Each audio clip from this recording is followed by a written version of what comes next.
What is going on, everybody? Today is day 70 of no gambling. I'm feeling good. I'm making progress here. And today's video is going to be another kind of more focused and direct informational video. And the topic is 5 things that you should do if you're trying to quit gambling. Okay? So, these are all things that I have done that without them I would not be able to have seen the success that I'm having so far. And I think that they are essentially necessary. If you are a gambling addict and you really want to stop, these are all things that you really need to do if you want to, quit for once and for all. So, without too much rambling, let's go ahead and go into the list. So, the first thing that you have to do if you want to quit is you need to start creating some kind of just physical barriers between you and the gambling. So, the most obvious example of this is self exclusion, right? If you're a person that gambles in the casino in real person, you could go, you can self exclude yourself. Go talk to their guest services, say you want a self exclusion. If you gamble online, go into the settings of all of the websites that you have accounts for and permanently self exclude or block your accounts. Okay. Now, a very important point here is do not self exclude for a lower amount of time. All right. A lot of these online casinos will give you the option to, take a break for maybe just a couple of months or 6 months. And I know because I've been there, if you only set that short term limit, 3 months, 6 months, whatever it can be, it goes by very quickly. And before you know it, you're able to access again. And that for me was not a good thing. As soon as I was able to play again, I started to play again. So permanently self exclude yourself from the casinos. Delete, if you have apps on your phone, if you have apps downloaded on your computer, delete them off of your computer, delete them off of your phone. I would also suggest to unfollow gambling related social media content. If you're watching a lot of streams, if you're watching a lot of YouTube videos about people gambling, try to start unsubscribing from those channels so that you're not getting constantly bombarded. If you get gambling advertisements, repeatedly say not interested. And this way you're just going to have less, exposure to it.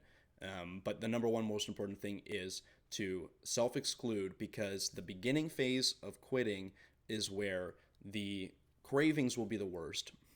And sometimes all it takes is just that physical block to stop you. I can't tell you how many times, I've logged on, I've put in my password and my username, and then boom, the account says, you're blocked, you can't access this account. And then, well, sometimes that's all that you need to stop yourself in that moment. And then now I have gone out of the way to essentially permanently exclude myself from every single online casino that's available in my area. So, if I scroll through the first 2, 3 pages of Google, every single online casino I am blocked from. So, this is number one: create a physical barrier, create an actual stop that prevents you from being able to access the gambling casino. Number two is to cut off access or limit the access to your funds. So this is kind of a secondary way of putting another physical block, right? So this could mean reducing your credit card limits. If let's say you have a credit card limit and it's $10,000, and right now you've got $3,000, that you're owing on that credit card. Well, it's very easy for a gambler to, in the hopes of winning back that 3,000, very easily spin that debt up to $10,000 and max out that card. It can happen in an instant. So if you have excess credit, bring it down, right? Give yourself only what you need for your day-to-day banking, for your day-to-day, payments, bills, whatever. But do not provide yourself with excessive additional credit that you have access to, because that will quickly spin out of hand. So bring the limits down. If you want to take this further, you can, share your finances with somebody that you trust, a spouse, a partner, a family member, and have them kind of oversee or control your access to the money. This is a little bit more of an extreme, but, it definitely will essentially make it impossible for you to take money out of your bank account or take money out of a credit card or something like that and spend it on casino. Okay, so number 3 is to replace the trigger, and identify the time or the conditions in which you are most prone to gambling.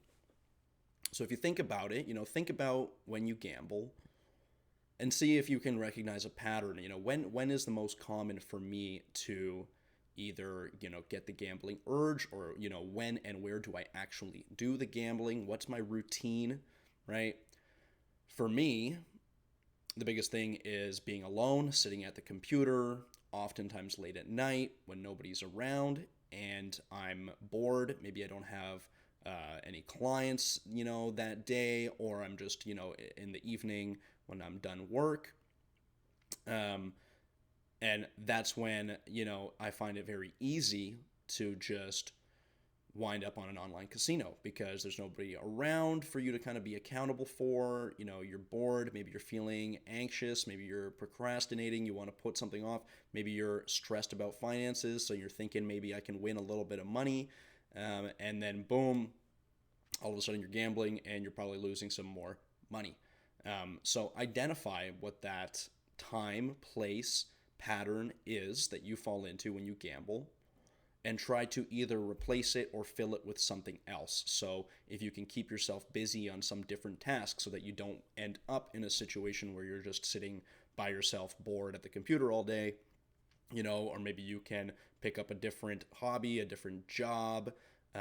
Maybe you can altogether change your location, right? Like, for example, the example that I gave, if you're somebody like me where sitting alone at the desk at home all day, maybe you work from home, right? If that could be a trigger, well, you could try taking your laptop and going to a coffee shop and working from there.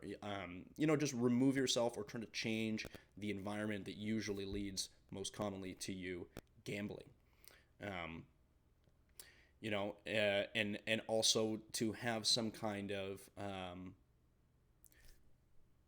behaviors that you can do instead of gambling ready. So, let's say maybe you're feeling the urge, or maybe you're realizing that you're in that spot where, you're feeling like this is going to lead to some gambling. Try and get up, get out, and do something different. Maybe you're going to go to the gym. Maybe you're going to go take a walk. Call your girlfriend, have a chat with her. Take a shower. Something like this, that just to break up that kind of, again, the cycle of the pattern that gets you into the gambling. Okay.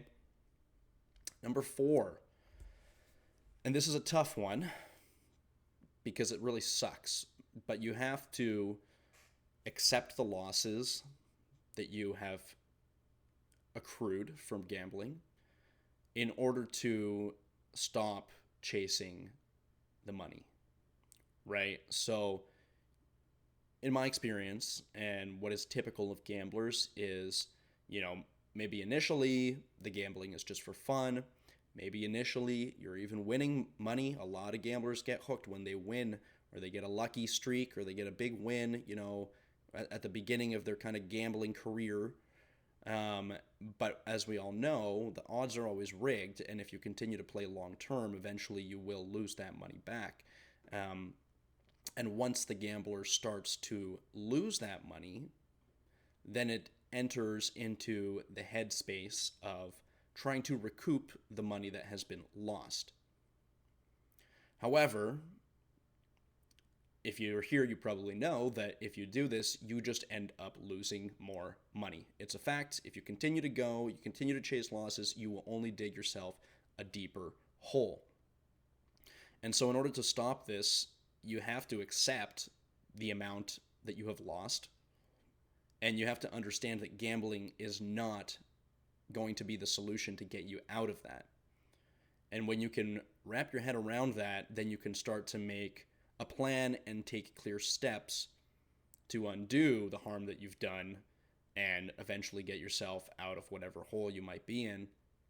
And this can come in the form of getting a second job, looking for gigs on the side, saving money that you otherwise would have been spending, things like this, and kind of taking one step and going for that slow, steady approach of saying, look, this is what I did.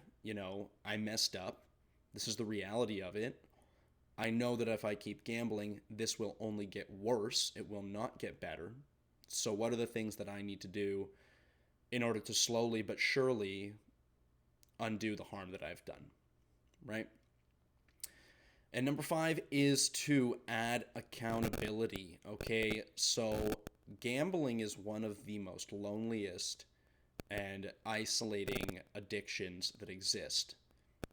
Gambling also has the highest self-unaliving rate of any addiction, which means that gamblers unalive themselves at higher rates than heroin addicts, alcoholics, all of these sort of categories of addiction that you often see portrayed in media or spoken about as being the worst.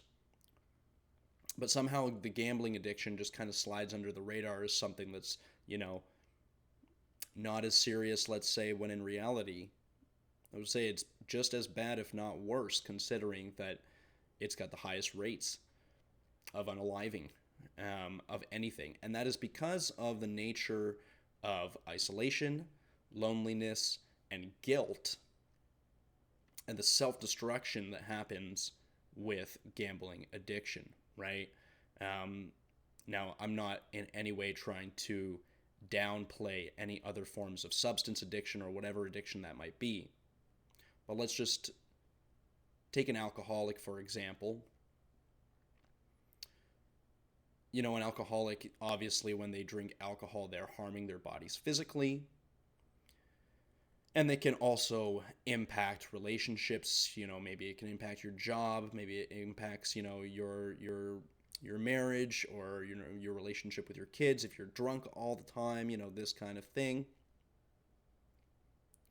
But with gambling, when you lose all of your money, this can really kind of have a rippling effect that goes across other aspects of your life in a significant way. Because whether we like it or not, money is what makes the world go round, right? And without it, everything else will fall apart. You can be kind of a high-functioning alcoholic. You can be kind of a high-functioning drug addict and still manage to keep up the appearance, that everything's okay. You can kind of get away with hiding certain things. But when you get really into gambling addiction and you get into debt and you have no money left and you're stuck digging yourself deeper and deeper all by yourself, this can really mess up everything else in your life, right? This can ruin your relationship. This can essentially ruin your prospects if you go into too much debt, or if you end up losing your house, you end up losing your car. Now you can't get to your job, right? And it continues to go on like that. And the loneliness of it is essentially what can be a killer. And not only is it a killer, but it's also what can make it very difficult for you to get out of it. So if you can get just one person to understand your problem and to hold you accountable or to give you a little bit of support, this will make a world of difference. And I know, speaking for myself, when I tried to quit by myself, and I'm a pretty strong-willed individual, I compete in bodybuilding. I know what it's like to do something hard and to stick to a plan, to do something difficult that you don't want to do for an extended period of time. I've quit different addictions before over the course of my life. And when I tried to quit by myself gambling, I made it 6 months, and that was all that I could manage before I fell back into it. And this time around, even though I haven't achieved 6 months yet, doing it with the external accountability, one, of this channel and this community, everybody that's watching in the YouTube and supporting me and commenting, right? I feel like I owe it to everybody that's following my journey, everybody that could potentially see these videos. I owe it to you to not mess myself up, right? I owe it to my parents, who know now, and we've spoken about it, right? I owe it to them. I owe it to my girlfriend, right? And I will say, as much as it sucked, the first time that I spoke to my mother about it, and she actually called me out. She knows me so well. She just guessed it. She could tell I was off. She ended up seeing something on the news, some kind of an article about how the gambling addiction is really affecting young men. And she just guessed it, and she called me out, and I had to essentially fess up. I wasn't going to lie. And yeah, like that, having that conversation sucked. It sucked. But I will tell you that the sense of relief afterwards 100% made it worth it. Right? I didn't want her to know it, but all this time I had just been suffering on my own and penting up all of these thoughts and emotions, anxiety, shame, embarrassment. And just even to be able to share that with one person, I can guarantee you will feel so much better. And when that weight is unloaded and you feel like, okay, you can take a breath of fresh air, it will give you additional support. It will give you additional strength to actually quit that will not be there when you're doing it all by yourself. Okay? Now, just to go a little bit further as far as adding accountability, I mean, one, I just said, if you have somebody close to you, a family, friend, spouse, that you trust, that you can share with it, please do. If you can't bring yourself to do that yet, okay, therapy is, if you can afford it, talk to a therapist. It's helped me. It will help you too. If you can't afford a therapist, try to get access to a support group. Try to go to a Gamblers Anonymous meeting. You can try joining my Discord and anti-gambling Discord. Hop on there, try to make a friend, chat with people or other similar free communities where people are quitting gambling and holding each other accountable. And also, like I'm doing, you should track how many days it's been since gambling and try to give yourself some kind of a reward for milestones, right? Like when you make it to a month, take a little bit of money and treat yourself or do something nice for yourself, because I guarantee you that, going out for a nice dinner with your wife, or, buying yourself a nice, some new clothes, or, treating yourself to something that you want to do, that little bit of money spending on that reward, which will make you feel so good about the fact that you've gone 30 days or 2 months or 6 months or a year, whatever it might be, will be completely insignificant in comparison to the amount of money that you would have lost if you had not stopped gambling, right? So tell somebody, anybody that you can. If you have to talk to a stranger or anonymously, if you have to talk to a therapist, that's fine. But I would encourage you with time to try to open up to more important people in your life, those that are closest to you. Track your days clean. And that accountability can really be make or break as far as being successful with this. And I find that this time around, with me having these structures in place, I've been able to be much more successful. I feel much stronger. I don't feel the pull of the gambling sucking me back into it like I used to. Okay? So, if you made it this far, thank you. That was five things to do in order to stop gambling. If you enjoyed the video, if you're going through something similar yourself, I encourage you, please subscribe, like, drop a comment, join the anti-gambling Discord. The link will be in the description and the comments below. If you want to know a little bit more about me and my story and how I became a gambling addict, you can go back to my channel, check out the first video called Day One No Gambling. And yeah, if you have any ideas for topics that you want me to address, other, kind of topics like this, or, a story that you want to share, anything that you want me to comment on to bring to light, maybe you want to, air out your situation through me. Maybe that's the way that you create some accountability or get your message out there. You know what I mean? So please share in the comments below. But I hope everybody out there that's following along with their own journeys is going strong. And I hope you all have a great day and a great week. And let's keep it going, okay? Thanks, everybody, and cheers.